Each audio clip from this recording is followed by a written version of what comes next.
स्वागत है आपका आपके अपने यूट्यूब चैनल भाषा की बात में। पार्ट 3 कुंवर नारायण द्वारा रचित काव्यखंड से कविता के बहाने और बात सीधी थी पर। तो इस पार्ट में कवि कुंवर नारायण ने जिसका वर्णन किया है, जिसके विषय में वर्णन किया है, उस तक चलने से पहले हम कवि परिचय देख लेते हैं, क्योंकि कवि ने जो लिखा है उसके विषय में भी जानना बहुत अति आवश्यक है।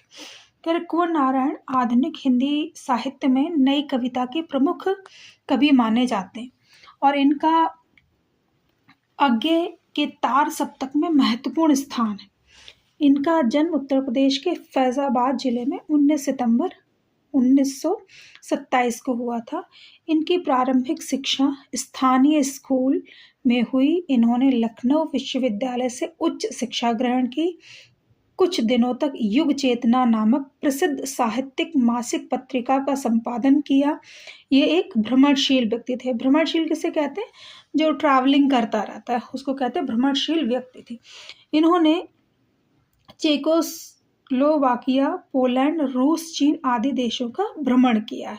वहाँ पर उनकी यात्राएं की हैं। बहुत सारे इनके द्वारा रचित कृतियां हैं, काव्य संग्रह हैं। तो अगर आपका इंटरेस्ट है तो आप उसमें पढ़ सकते हैं। हम चलते हैं पाठ की तरफ, क्योंकि पाठ प्रवेश के बाद हम स्टेप बाय स्टेप काव्य की व्याख्या करेंगे, पदों की व्याख्या करेंगे, पंक्तियों की व्याख्या करेंगे। तो श्री कुंवर नारायण की इस कविता की रचनात्मक और उसमें छिपी अपार ऊर्जा को प्रतिपादित करने में सक्षम है। कविता के लिए शब्दों का संबंध सारे जड़ चेतन से है। यह अतीत, वर्तमान और भविष्य से जुड़ी हुई है। कविता के बहाने उसकी व्यापकता अपार है, इसकी कोई सीमा नहीं है। यह किसी प्रकार के बंधन में बंधती नहीं। इसके लिए ना तो भाषा का कोई बंधन है और ना ही समय का। कविता के बहाने नामक कविता आकार में छोटी है पर भाव में बहुत बड़ी। आज का समय मशीनीकरण और यांत्रिकता का है। इसमें सर्वत्र भागदौड़ है। मनुष्य का मन इस बात से आशंकित रहता है कि क्या कविता रहेगी या मिट जाएगी, क्या कविता अस्तित्वहीन हो जाएगी। कवि ने इसे एक यात्रा माना है जो चिड़िया, फूल से लेकर बच्चे तक है। चिड़िया की उड़ान सीमित है पर कविता की उड़ान तो असीमित है। भला चिड़िया की उड़ान कविता जैसी कैसे हो सकती है? कविता के पंख तो सब जगह उसे ले जा सकते हैं, पर चिड़िया के पंखों में ऐसा बल कहाँ? कविता का खिलना फूल के खिलने का बहाना तो हो सकता है, पर फूल का खिलना कविता जैसा नहीं हो सकता। फूल तो खिलता है और फिर कुछ ही देर बाद मुरझा जाता है, लेकिन कविता तो भावों की महक लेकर बिना मुरझाए सदैव सदैव प्रभाव डालती रहती है। कविता तो बच्चों के खेल के समान है, जिसकी कोई सीमा ही नहीं। जैसे बच्चों के सपनों की कोई सीमा नहीं, वे भविष्य की ओर उड़ान भरते हैं, वैसे ही कविता भी शब्दों का ऐसा अनूठा खेल है जिस पर किसी का कोई बंधन नहीं है। कविता का क्षेत्र सीमा रहित है। वह किसी भी सीमा से पार निकली हुई राह में आने वाले सभी बंधनों को तोड़कर आगे बढ़ जाती है। तो कविता के बहाने कविता का ये सार है। चलते हैं पाठ की तरफ। पाठ क्या कहता है? कविता एक उड़ान है चिड़िया के बहाने। कविता की उड़ान भला चिड़िया क्या जाने। बाहर भीतर इस घर उस घर कविता के पंख लगा उड़ने के माने। चिड़िया क्या जाने। कवि ने यहाँ कविता की उड़ान को असीमित बताया है और पहले चिड़िया से रिलेट किया। कह रहे कविता एक उड़ान है चिड़िया। जिस प्रकार से एक चिड़िया, एक पंछी उड़ता है, कविता भी उसी प्रकार से फ्लो करती है, उड़ती है इधर उधर। लेकिन फिर बाद में डिनाई कर रहा है कवि। कहता है चिड़िया भी उसकी उड़ान को कंट्रोल नहीं कर सकते। चिड़िया की भी उड़ान की एक सीमा है, बाहर भीतर इस घर उस घर। कविता के पंख लगा उड़ने के माने चिड़िया क्या जाने। कह रहे चिड़िया उस एहसास को, उस भाव को महसूस ही नहीं कर सकती। क्यों? क्योंकि वो एक सीमा तक जाकर के रुक जाएगी और थक जाएगी। लेकिन कविता सदियों से जहाँ जहाँ तक जिसके मुंह से सुनेगी, जो पढ़ेगा, जो सुनेगा, जो महसूस करेगा, वो और भी ज़्यादा आगे बढ़ती चली जाएगी। दूसरी पंक्तियाँ हैं। कविता एक खिलना है फूलों के बहाने, कविता का खिलना भला फूल क्या जाने, बाहर भीतर इस घर उस घर बिना मुरझाए महकने के माने फूल क्या जाने। तो अब कवि ने पहले चिड़िया से कर दिया, अब फूलों से कर रहा है। कह रहा फूलों की जैसी है कविता, और जिस तरह से उसमें खिलते हैं फूल, उसमें से महक निकलती है, खुशबू निकलती है, तो लोगों को मदहोश कर देती है, लोगों को अट्रैक्ट करते हैं फूलों के रंग, उनकी खुशबू।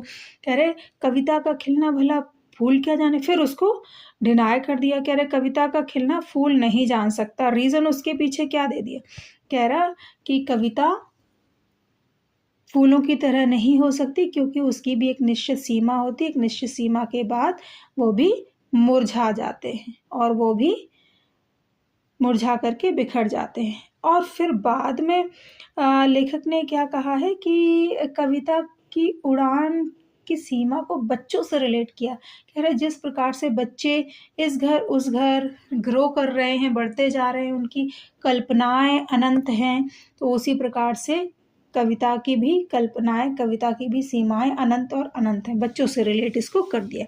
और स्क्रीन पे जो दिख रही है काफ़ी देर से, बात सीधी थी पर इस कविता का सार देख लेते हैं कि बात सीधी थी पर कविता में कुंवर नारायण ने यह स्पष्ट किया है कि जब भी कवि कोई रचना करने लगता है तो उसे अपनी बात को सहज भाव से कह देना चाहिए। सहज मतलब इजी वे में, ना कि तर्क जाल में उलझकर अपनी बात को उलझा देना चाहिए।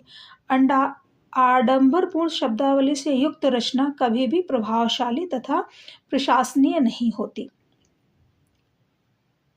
और इसके लिए कवि ने पेच उदाहरण दिया। पेच आप लोग जानते होंगे, स्क्रू। तो पेच को यदि सहजता से पेचकस से कसा जाए तो वह कस जाती है, यदि उसके साथ जबरदस्ती की जाए तो उसकी चूड़ी खिसकर मर जाती है और उसे ठोक कर वहीं दबाना पड़ता है। इसी प्रकार से अपनी अभिव्यक्ति में यदि कवि सहज भाषा का प्रयोग नहीं करता तो उसकी रचना प्रभावोत्पादक नहीं बन पाती। सही बात को सही शब्दों के माध्यम से कहने से ही रचना प्रभावशाली बनती है। उसको देख लेते हैं। कविता कविता क्या कहती है, बात सीधी थी पर एक बार भाषा के चक्कर में जरा टेढ़ी फंस गई। उसे पाने की कोशिश में भाषा को उल्टा पलटा, तोड़ा मरोड़ा, घुमाया फिराया कि बात या तो बने या फिर भाषा से बाहर जाए, लेकिन इससे भाषा के साथ साथ बात और भी पेचीदा होती चली गई। कवि यहाँ पे क्या बताने का प्रयास कर रहा है की बात, कि कोई भी बात हम जब करते हैं तो उसे सीधे सादी वे में कर देना चाहिए, हमें कॉम्प्लिकेटेड नहीं बनाना चाहिए, क्योंकि जैसे ही कॉम्प्लिकेटेड बनाया भाषा के चक्कर में वो फंस जाती है और बात स्पष्ट रूप से जो कहना चाहते हैं वो हम नहीं कह पाते। दूसरा क्या है, सारी मुश्किल को धैर्य से समझे बिना मैं पेच को खोलने के बजाय उसे बेतरह कसता चला जा रहा था, क्योंकि इस करतब पर मुझे साफ सुनाई दे रही थी तमाशबीनों की शाबाशी और वाह वाह। आखिरकार वही हुआ जिसका मुझे डर था। जोर जबरदस्ती से बात की, चूड़ी मर गई और वह भाषा में बेकार घूमने लगी। यहाँ दूसरी पंक्तियों में कवि ने क्या कहा कि मैंने जो भी भाषा में प्रॉब्लम आ रही थी उसको सोचा और समझा नहीं, और उसमें कठिन से कठिन पर्याय, कठिन से कठिन शब्दों का प्रयोग मैं करता चला गया। इसका मतलब क्या है कि कोई स्क्रू है, हम उसका बुल्ट जो है उसमें जो स्क्रू है वो कसते जा रहे हैं किसी नेल में, और फिर ना क्या होता है जब ज़बरदस्ती कसते जा रहे एक पॉइंट के बाद टाइट जब हो गया और उसके बाद भी हम कस रहे हैं तो क्या होता है, फ्री हो जाता है, वो घूमने लगता है। तो कवि ने उससे रिलेट किया उसको कि बार-बार भाषा का प्रयोग करते-करते भाषा बहुत ही ज़्यादा कैसी हो गई, पेचीदा हो गई, और मुझे सुनाई दे रहा था वाह-वाह, झूठी वाहवाही करने वाले लोगों की वाह-वाह, और उससे मेरी बात की चूड़ी मर गई। मतलब जो बात मैं स्पष्ट करना चाह रहा था वो बात, वो अर्थ से अनर्थ हो गया उसका भाषा में। अब कह रहे हार कर मैंने उसे कील की तरह उसी जगह ठोक दिया, ऊपर से ठीक-ठाक पर अंदर से ना तो उसमें कसाव था ना ताकत। बात ने जो एक शरारती बच्चे की तरह मुझसे खेल रही थी, मुझे पसीना पोंछते देखकर पूछा, क्या तुमने भाषा को सहूलियत से बरतना कभी नहीं सीखा?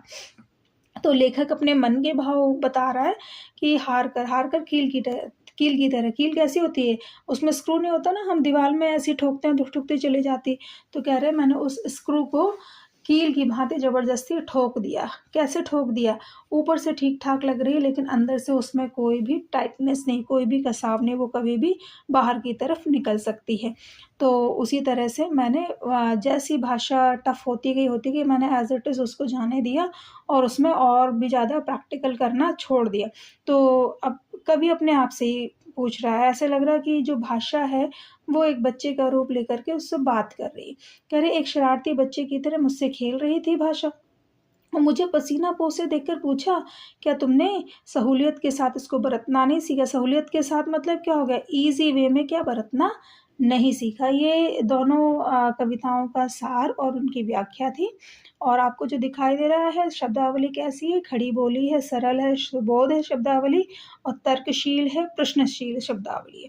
ठीक है, कविता के बहाने के 3 क्वेश्चन हम यहाँ देख रहे हैं, सिर्फ़ 3 ही देखेंगे। देखिए, कविता और फूलों के बीच की समानता और अंतर को कविता के बहाने कविता के संदर्भ में लिखिए। अब इसको फूलों के बीच समानता या चिड़िया के बीच समानता कोई भी आ सकता है, चिड़िया के बीच समानता आदि आ सकती है इसमें। कह रहे कविता और फूलों के बीच की समानता और अंतर को कविता के बहाने कविता के संदर्भ में लिखिए। कह रहे कविता के बहाने कविता में कविता और फूलों के बीच समानता बताते हुए कविता के खिलने की तुलना फूलों से की गई है। कविता फूलों के समान खिलती है और पुष्पित होती है। फूलों के समान ही कविता में नए-नए रंग अर्थात भाव भरे जाते हैं। इसके साथ-साथ कविता और फूलों के बीच अंतर भी है। फूल खिलकर एक सीमित क्षेत्र में ही अपनी सुगंध व सुंदरता को बिखेर कर मुरझा जाता है, परंतु कविता कभी नहीं मुरझाती। कविता अनंत काल तक अपनी सुगंध बिखेरती रहती है, अर्थात कविता को पढ़कर पाठक इसके भावों का रसास्वादन अनंत काल तक कर सकता है। ये लिखेंगे आप इसमें। दूसरा है जो प्रश्न, कवि ने कथ्य को महत्व दिया है अथवा भाषा को, बात सीधी थी पर के आधार पर तर्कसम्मत उत्तर दीजिए। कह रहे कि इस कविता में बताया गया है कि हर बात की सटीक अभिव्यक्ति के लिए कुछ अर्थपूर्ण शब्द होते हैं, जिस पर पेज के लिए एक निश्चित खांचा होता है।